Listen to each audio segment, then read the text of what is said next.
그래서 이제 오늘 본문으로 한번 되돌아보겠습니다. 마침 오늘 본문이 기도 외에는 다른 것으로는 이런 종류가 나갈 수 없느니라. 기도 외에는 없다.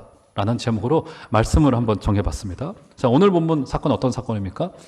오늘 본문은 너무나도 익숙한 본문입니다. 왜냐하면 그 유명한 두 개의 구절이 있어요. 어떤 구절이 있습니까? 첫 번째, 할 수 있거든이 무슨 말이냐? 믿는 자에게는 능히 하지 못할 일이 없느니라. 요 말과 또 한 가지, 기도 외에 다른 것으로는 이런 종류가 나갈 수 없느니라. 이 두 개의 유명한 구절이 있어요. 자, 그래서 이 두 개의 유명한 구절을 아마 집에 이렇게 액자로 걸어 놓으신 분도 계시고, 여러분 이렇게 책상 앞에 이렇게 붙여 놓으신 분도 계시리라 생각이 되어집니다. 그래서 이 본문이 워낙 유명한 본문이다 보니까, 이거 뭐 아이의 귀신 들린 거 고쳐주시고 예수님이 이렇게 권고하신 내용이구나 라고 이 말씀을 단선적으로 이해하고 넘어가길 쉬워요. 그런데 또 제가 단순한 것을 복잡하게 이야기하는 걸 또 좋아하는 사람 아니겠습니까? 그래서 오늘 이 본문을 조금만 입체적인 렌즈를 들이대서 우리가 보면 이 본문이 우리에게 주고 있는 중요한 메시지들, 그리고 훨씬 더 풍성한 내용들을 이 시간, 짧은 시간이지만 여러분들과 좀 살펴보길 원합니다. 자, 그래서 일단 이 본문을 좀 제대로 이해하기 위해서는, 자, 마가복음 전체의 구조, 아마 마가복음 기억이 안 나실 테지만 마가복음 처음에 시작할 때 구조를 제가 말씀드린 적이 있을 것입니다. 마가복음 전체의 흐름과 구조를 이해할 때 본문이 조금 더 다가와요. 마가복음은 크게 세 부분으로 나눌 수 있습니다. 이것 정도는 여러분들이 적어 놓으시거나 혹은 머릿속에 두시면 좋습니다. 첫 번째 부분이 어디냐면 1장 1절부터 8장 26절까지가 첫 번째 부분입니다. 여러분, 물론 구조를 나누는 거는요, 정답은 없습니다. 대체적으로 학자들이 이렇게 말하더라, 그 정도예요. 어떤 분들은 마가복음을 크게 두 부분으로 나눠보기도 하고 한 4-5 부분으로 나눠보기도 하지만 저는 한 3부분으로 보면 좋겠다 싶은 생각이 들더라고요. 1장부터 8장 26절까지가 첫 번째 부분, 예수님의 사역에 대해서 이야기를 합니다. 예수님의 초기 사역과 예수님의 왕성한 활동들에 대해서 이야기를 해요. 두 번째, 8장 27절부터 10장까지. 자, 8장 27절, 이거 왜 이 부분을 나눴을까요? 자, 어떤 사건이 벌어졌습니까? 가이사랴 빌립보에서 주님께서 두 개의 질문을 던지죠. 사람들이 나를 누구라 하느냐? 그리고 너희들은 나를 누구라고 생각해? 이 질문을 던지면서 주님께서는 거기로부터 제자도를 가르치기 시작하셨습니다. 두 번째 부분이 8장 27절부터 10장까지 예수님이 가르치신 제자도, 제자의 길, 십자가의 길을 구체적으로 가르치세요. 그리고 11장부터 16장까지는 십자가를 지러 가는 길과 십자가를 지는 장면이 등장하게 되는, 이 크게 세 부분으로 볼 수 있습니다. 자, 그렇다면 오늘 본문은 어디에 위치해 있어요, 여러분? 두 번째 부분에 위치해 있죠. 예수님께서 제자도를 가르치던 와중에 이 사건이 벌어진 겁니다. 그러니까 지금 예수님께서 어린아이를 고치신 사역이기도 하지만 이것은 어떤 일과 사건이라기보다는 주님께서 제자라고 한다면 어떤 길로 가야 되느냐를 가르치기 위한 중요한 내용 중에 하나였다, 이렇게 볼 수 있는 겁니다. 자, 그러면서 예수님께서 이제 여러분 이제 이 제자도 부분 8장 27절부터 10장까지의 내용을 여러분들이 살펴보시면 눈치채시겠지만 이 부분에서는 어떤 것이 강조되냐면 제자들의 능력 없음, 믿음 없음이 아주 많이 강조되어집니다. 그래서 오늘 본문도 마찬가지예요. 주님께서 산 위에서 내려오셔서 봤더니 어떤 일이 이미 벌어져 있었습니다. 어떤 일이 벌어져 있었습니까? 귀신 들린 아이를 아비가 데리고 왔는데 제자들이 그것을 고쳐내질 못해요. 그것 때문에 논란이 일어나고 시끌벅적 사람들이 많이 모여 있는 겁니다. 도대체 예수라고 하는 그 영험한 사람의 제자들을 이 대단할 줄 알고 데리고 갔더니만 도저히 그 어린아이, 귀신 들린 어린아이를 감당해내지를 못하는 거라고요. 제자들의 능력 없음이 그대로 드러납니다. 그렇죠? 그래서 8장 후반절부터 10장까지는 이렇게 제자들의 믿음 없음, 능력 없음이 아주 적극적이고 직접적으로 드러나고 있습니다. 이게 특징이에요. 자, 이렇게 되고 있고요. 자, 그런데 14절로 가보시면, 자, 오늘 본문이 시작되어진 14절을 보세요. 자, 굉장히 중요한 한 가지 힌트가 등장하는데, 이에 누가요? 그들이 제자들에게 와서 보니, 자, 여기서 보면 그들이라고 하는 인칭 대명사가 나와 있죠. 그들이 누굴까요? 그들이 누굽니까, 여러분? 그들이 제자들에게 와서 봤다고 이야기를 하죠. 여기 그들이 누구죠? 변화산 위에 올라갔었던 예수님의 공동체의 4명, 예수님과 3명의 제자들을 말하는 거겠죠? 그렇죠? 그러니까 이 말이 주고 있는 힌트가 뭡니까? 오늘 어린아이를 고친 이 사건은 변화산의 사건의 연장선에 있고요. 이것을 이해하기 위해서는 변화산의 사건과 짝으로 이해하지 않으면 이것이 제대로 입체적으로 보여오지 않는다는 이야기가 되어집니다. 그래서 그들은 변화산 사건을 방금 전에, 그렇죠? 방금 전에 봤었던 그 4명의 사람들, 경험했던 그 4명, 예수님을 포함한 4명의 그 제자들이 지금 변화산 위에서 내려와서, 높은 산에서 내려와서 산 밑에 내려와 보니 난리 법석이 벌어지고 있었던 상황이기 때문에, 그렇게 기록하고 있기 때문에 지금 이것은 반드시 변화산 사건과 같이 쌍으로 이해를 해야 된다, 이렇게 볼 수 있는 겁니다. 여러분, 변화산 사건 어떤 사건이었어요? 변화산 사건은 주님의 공생의 3년의 기간 중에 한 번도 주님께서 보여주지 않았던 모습을 보여주셨습니다. 여러분, 주님의 3년의 공생의 기간 동안에는요, 주님의 얼굴은 거칠으셨고 주님의 손도 거칠었고요, 그의 인생도 거칠으셨습니다. 우리가 흔히 생각하는 그렇게 고상한 인물이 아니셨어요. 그분은 제자들과 함께 하셨고 특별히 창기와 세리들, 죄인들과 함께 하시면서 그는 철저히 낮은 신분의 사람으로 살아가셨습니다. 그러다 보니까 어떤 문제가 생겨났냐면 그의 하나님으로서의 본질이 철저히 가려지셨습니다. 그의 신분이 철저히 가려지셨어요. 그런데 이 변화산에서만큼은 일순간에 우리 주님께서 자신의 모습을 확 하고 보여주셨습니다. 그렇죠? 확 하고 열어주셨어요. 그래서 변화산 위에서 제자들은 어마어마한 경험을 한 겁니다. 주님의 본질을 보았고요. 일순간에 주님의 영광을 보다 보니까 수제자라고 알려졌던 베드로가 이상한 소리를 하죠. 모세와 엘리야도 나타났죠. 주님, 이거 집 지읍시다. 우리를 위해서 집 짓고 주님 위해서 집 짓고 모세 위해서 집 짓고 여기서 삽시다. 자기가 무슨 소리도 하는지도 모른 채로, 그러니까 주님의 영광에 압도되어지면 이렇게 된다고요. 그렇죠? 산 위에서 이런 어마어마한 경험을 했습니다. 그랬죠? 자, 그런데 산 위에서 산 밑으로 내려와 보니 어떤 일이 벌어져 있는 겁니까? 지금 방금 전까지 제자 3명이 보았던 것이 어떤 현장이었어요? 주님의 영광스러운 모습이었어요. 정말 말로 형용할 수 없는 영광스러운 주님의 얼굴을 그들이 목도했다고요. 그런데 산 밑에 내려와 보니 어떤 얼굴이 눈앞에 보여오는 겁니까? 볼까요? 오늘 본문 볼까요? 이 어린아이에 대해서 이렇게 묘사를 해요. 자, 18절을 가보시면 이렇게 말합니다. 귀신이 어디서든지 그를 잡으면 거꾸러져 거품을 흘리며 이를 갈며 그리고 파리해지는지라. 내가 선생님의 제자들에게 내쫓아 달라 하였으나 그들이 능히 하지 못하더이다. 이 아이가 어땠습니까, 여러분? 거품을 흘리고, 그렇죠?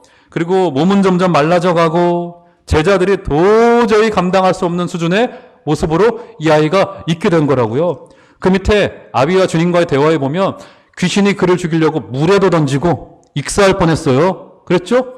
불에도 던졌대요. 불에도 던졌으니까 여러분 어떻게 됐습니까? 얼굴이 화상으로 그을렸겠죠? 온 몸과 손이, 그렇죠? 그 던져졌으니까 상처로 가득한 얼굴이었을 거라고요. 여러분, 이 대조가 보이십니까? 주님의 영광스러운 얼굴이에요. 이것은 본질의 모습입니다. 그런데 우리 현실의 모습은 어때요? 파리해져 가고 얼굴에는 화상이 있고 전염병이 돌고 죽음의 소식이 가득하고 이런 것이 산 밑의 모습이라고요.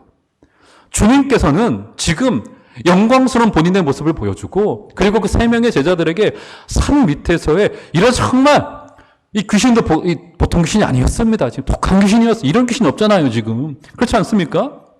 지금 아이가 거품을 물고 정신을 잃고 말라가고 파리해져 가고 아이를 물에도 던지고 불에도 던지고, 여러분 이런 귀신 보신 적 있으세요?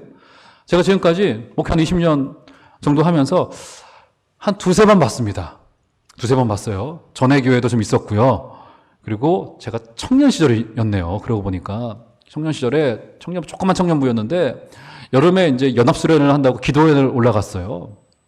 큰 기도회였는데 여러 교회가 와서 함께 여름에 수련을 하고 있던 와중에 강사 목사님이 설교를 하는데 우리 교회 자매 중에 제가 그때 25살, 6살 정도였고 그 자매 그래봐야 22, 21 정도밖에 안 된 자매였는데 자매가 완전히 여기서 스위치가 돌아가 버린 거예요. 누가 봐도 저 귀신 들렸구나 싶더라고요. 정말 귀신 들린 게 섬뜩합니다, 여러분. 근데 저희들이 한 10명 모여가지고 아무리 기도해도 되질 않아요. 떠나질 않아요. 그래서 어쩔 수 없이 그 자매를 데리고 기도원 원장님께 데리고 갔어요. 그래가지고 가서 함께 기도하다가 한 1시간 기도하니까 어쨌든 자매가 픽 쓰러지더니 느낌에 귀신이 떠나간 듯이 보이더라고요. 그렇게 봤습니다. 자, 그런데 주님께서 제자들이 그렇게 고쳐내지 못하는 모습을 보고는 주님께서 대노를 하십니다. 어떻게 대노를 하시냐면 이렇게 말씀하세요. 어떻게 말합니까? 19절에 보시면 대답하여 이르시되 믿음이 없는 세대여 내가 얼마나 너희와 함께 있으며 얼마나 너희에게 참으리요. 여러분 이 말씀 읽을 때 너무하시잖아요. 아니 귀신 아무나 쫓아내는 거 아니잖아요. 사실 여러분 그렇지 않습니까? 저도 그 청년 시절에 실패했습니다. 안 됩니다, 여러분. 귀신이 쫓아내지질 않아요. 근데 주님이 이렇게까지 화를 내실 일인가? 아니 귀신 못 쫓아냈다고 믿음이 없는 세대요. 내가 얼마나 너를 참겠냐. 이렇게 능력도 없고 너희들 그래서야 되겠냐. 이렇게 말씀하신 것 같고요. 같은 사건을 기록한 마태복음에서는 주님께서 어떻게 말씀하셨다고 기록해 놓고 있냐면 믿음이 없고 어떤 세대라고요? 패역한 세대요. 도대체 어떤 의미가 있을까? 왜 이렇게 화를 내셨던 것일까? 주님께서. 이것은 주님께서 물론 연약한 능력 없는 제자들을 향하여 말씀하셨던 것도 맞지만 여러분 왜 이렇게 주님께서 극대노를 하셨던 걸까요? 왜요? 여러분 그 시대가 얼마나 악했으면 어린 아이에게 귀신이 들린단 말입니까? 저는 지금까지요 2-3명의 귀신 들린 사람들을 봤고 기도도 해드려 봤지만 단 한 차례도 어린아이가 귀신 들린 것은 눈에 보지 못했습니다. 어린아이는 귀신 들리는 게 아니거든요. 철없을지 몰라도. 저는 한 번도 못 봤습니다. 그런데 그 시대가 예수님의 시대가 어린아이가 귀신 들릴 정도로 악한 시대였습니다. 그래서 주님께서는 이렇게 분노하시는 이유가 그 시대를 향하여 분노하시는 거라고요. 그 시대가 얼마나 악했으면 지금 여기에서 나와 있는 이 어린아이는 7세에서 14세 정도 되는 어린아이로 알려져 있어요. 그러니까 우리로 말하면 정확히 초등학생입니다. 초등학생 중에 귀신 들린 아이들 봤습니까? 못 봤어요. 귀신 들린 듯 보이는 아이들은 있죠. 남자아이들 뛰어다니고.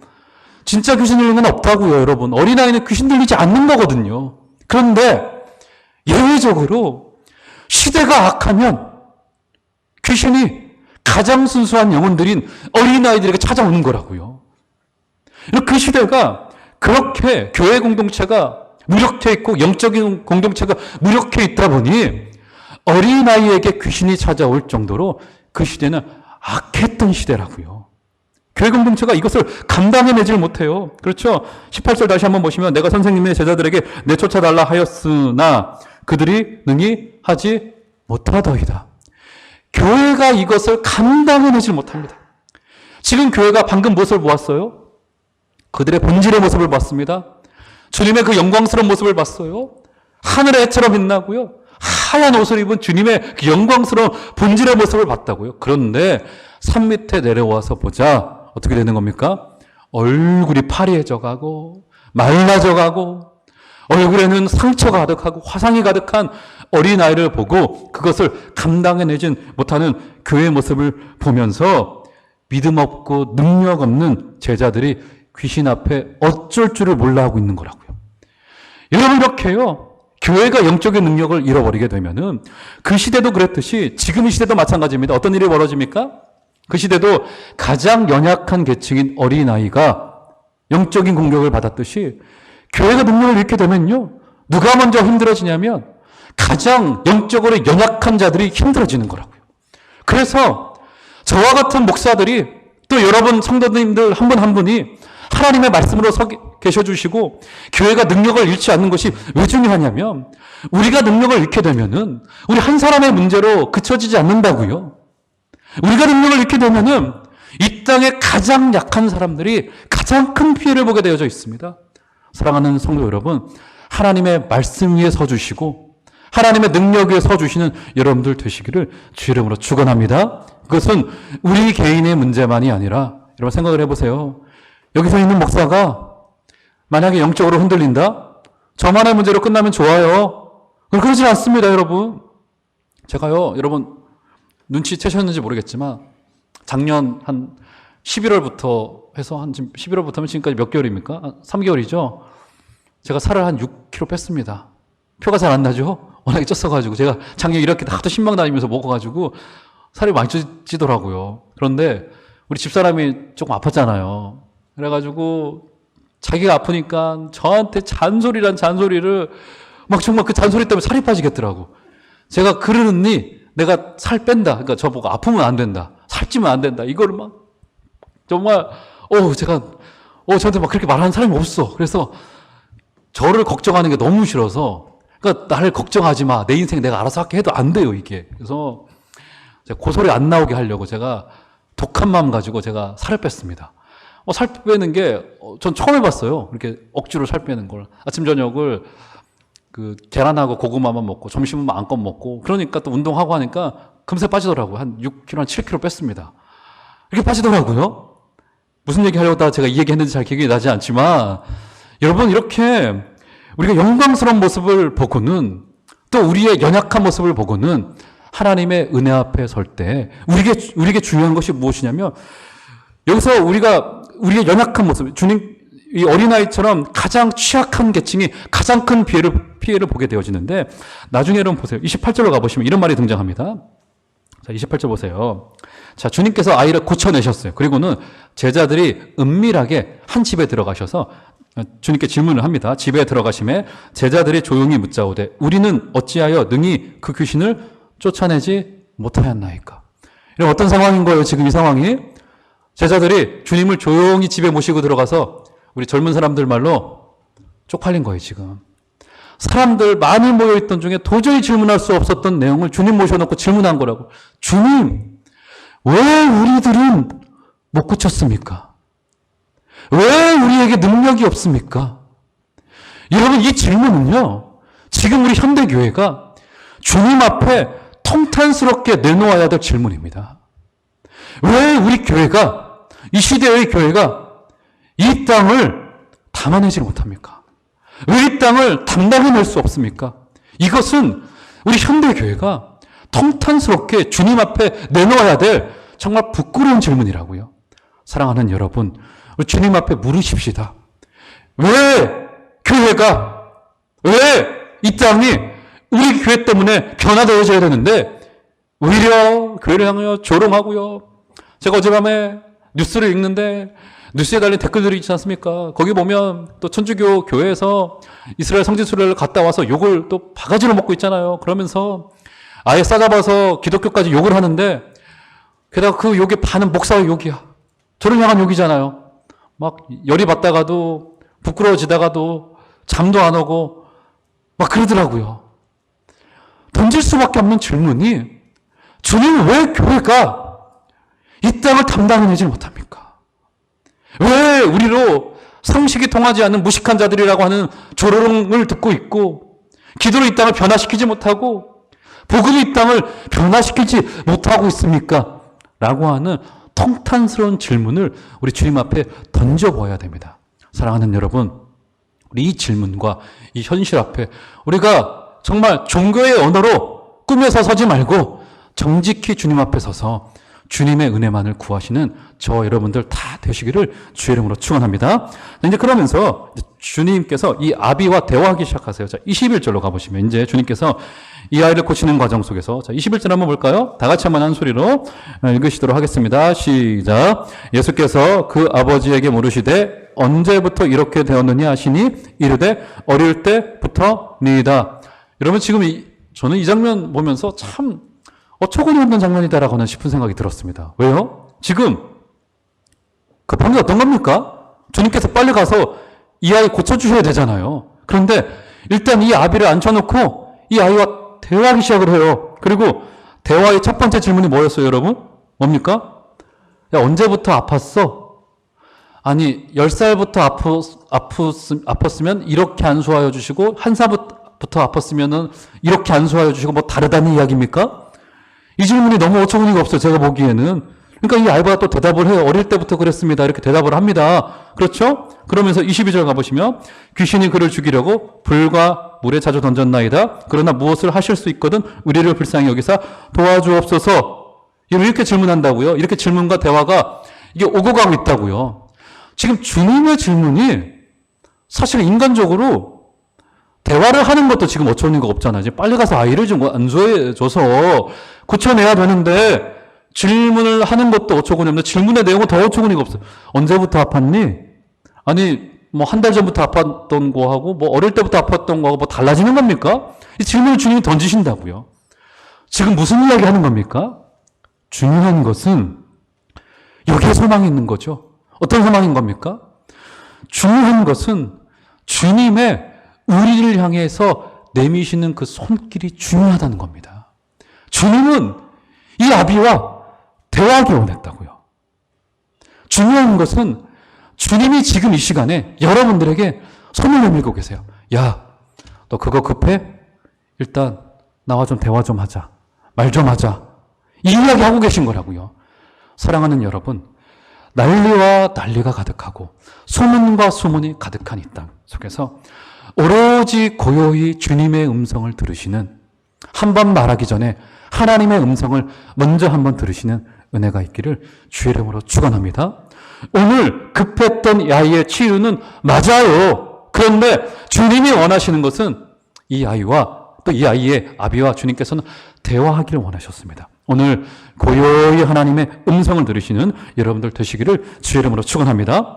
자, 그러자 주님께서 이제 아비가 그렇게 말했죠. 그러나 무엇을 하실 수 있거든 우리를 불쌍히 여기사 도와주옵소서, 이렇게 말하죠. 그러자 주님께서 한마디 하십니다. 23절은 중요하니까 한번 나같이 읽겠습니다. 시작. 예수께서 이르시되 할 수 있거든이 무슨 말이냐? 믿는 자에게는 능히 하지 못할 일이 없느니라 하시니.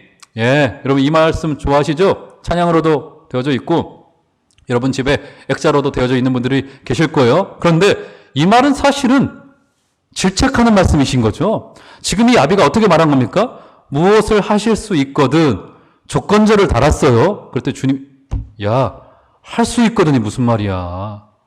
믿는 자에게는 능치 하지 못함이 없어. 지금 이야기하는 거잖아요. 그렇지 않습니까? 그러자 이 아비의 반응, 24절 한번 보시겠어요?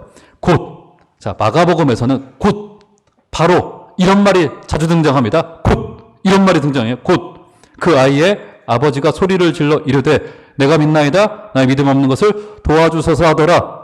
이 아이의 아버지가 어떻게 반응합니까? 곧 반응했어요. 곧 반응했습니다. 이런 믿음이라는 게 뭐예요?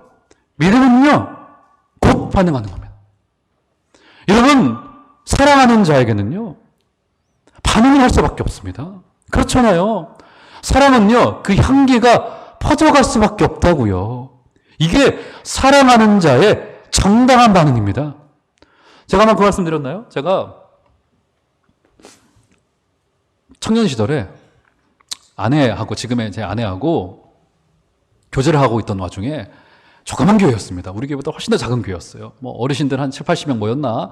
청년부 뭐 20명도 안 돼. 이런 공동체였는데 저희 어머니가 신방전도사로 계신 교회였었습니다.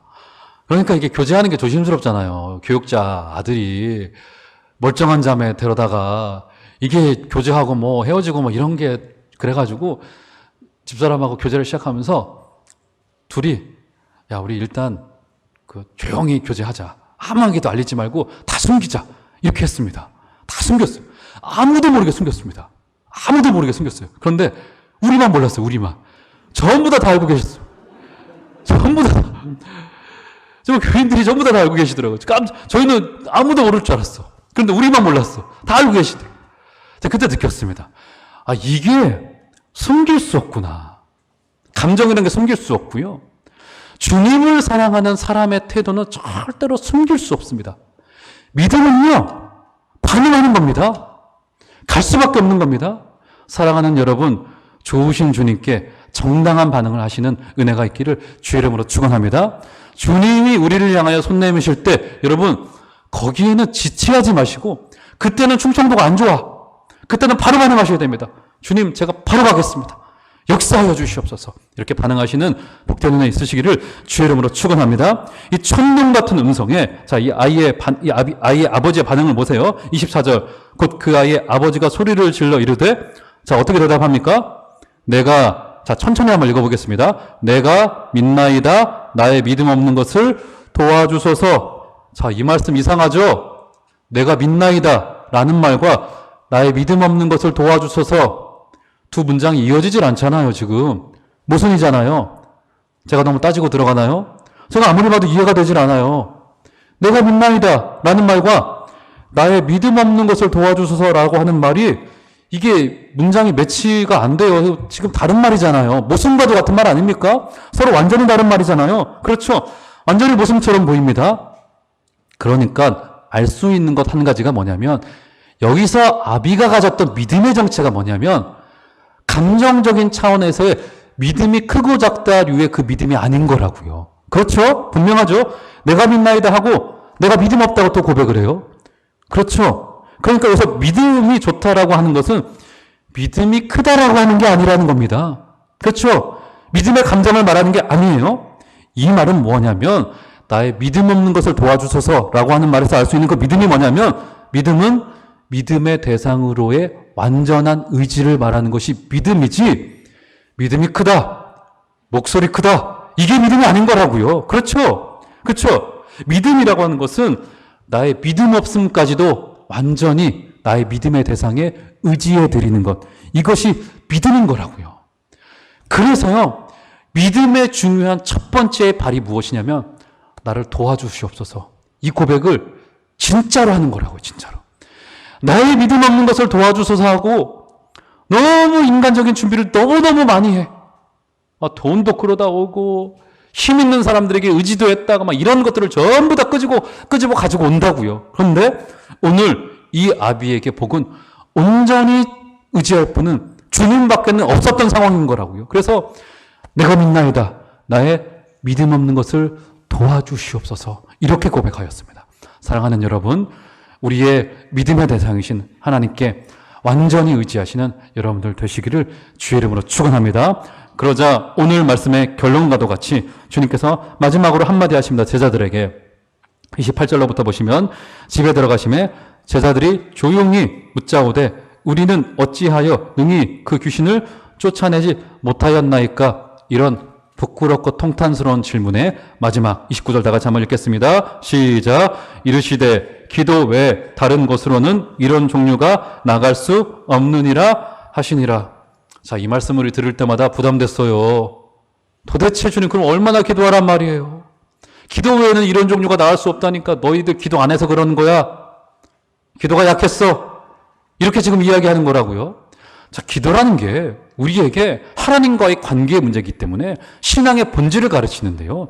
여기서 기도는요, 앞서 병고침이 믿음과 연관되어졌듯이 기도도 믿음과 연관되어져 있는데 여기서 기도하지 않으면, 많이 기도하지 않으면 능력 없는 기도에 아무 일도 일어나지 않는다. 이런 것을 말하는 것이 아니라 이 일은 오직 하나님만이 하실 수 있는 일이다. 라고 하는 것을 주님께서 이렇게 말씀하신 거라고요. 그러니까 기도 외에는 다른 것으로는 이런 종류가 나갈 수 없다라고 하는 것은 너희들 기도가 부족했어.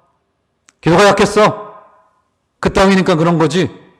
이런 말씀으로 질책한 것이 아니라 우리의 기도의 대상이신 하나님 외에는 이런 일을 주관할 수 없다. 이것을 보는 것이 믿음이야. 라고 하는 것을 주님께서 기도를 통하여 가르치신 것이고 그래서 기도 외에는 없다. 기도가 중요한 이유가 여기에 있는 것입니다, 여러분. 사랑하는 여러분. 그래서 기도라는 것은요, 나의 열심을 증명하는 것도 아니고요, 지성이면 감천식의 어떤 결과론적인 이야기도 아닌 것이고요. 이것은 하나님이 우리의 주인 되신다라는 것에 대한 가장 적극적인 표현이 기도의 행위이기 때문에 기도가 중요한 겁니다. 그래서 기도는 하나님, 나를 도와주십시오. 당신 밖에는 이거 가능하지 않습니다를 진짜로 믿는 일입니다. 그래서 많이 기도한 사람일수록 자랑할 것이 없는 것이 기도의 핵심이에요. 그래서 혹시 이렇게 여러분들에게 다가오고 잘못 말하는 분들 계세요. 내가 기도해 보니까 당신 이거 문제야. 여러분 다 가짜예요. 많이 기도하고 영적으로 깊어질수록 깨닫는 것이 무엇이냐면 기도라는 것이요. 많이 기도할수록, 많이 기도한 사람일수록 자랑할 것이 없다는 것이 기도의 본질이라고요. 내가 점점 작아집니다. 기도한 사람은 점점 작아져요. 그런데 우리 한국교회 영성이 잘못된 게 기도한 사람이 점점 커져요. 점점 커서 막 하나님처럼 돼갑니다. 내가 기도해보니 당신 이게 문제 아닙니다. 절대로 그렇지 않아요. 기도해보니 하나님밖에 할 수 없구나. 이것이 많이 기도한 사람이 고백할 수밖에 없는 내용인 거라고요. 사랑하는 여러분, 그렇기 때문에 기도 외에는 없습니다. 기도 가운데 하나님만을 발견하시고 하나님만이 가능합니다를 발견하시는 여러분들 다 되어주시기를 주의 이름으로 축원합니다.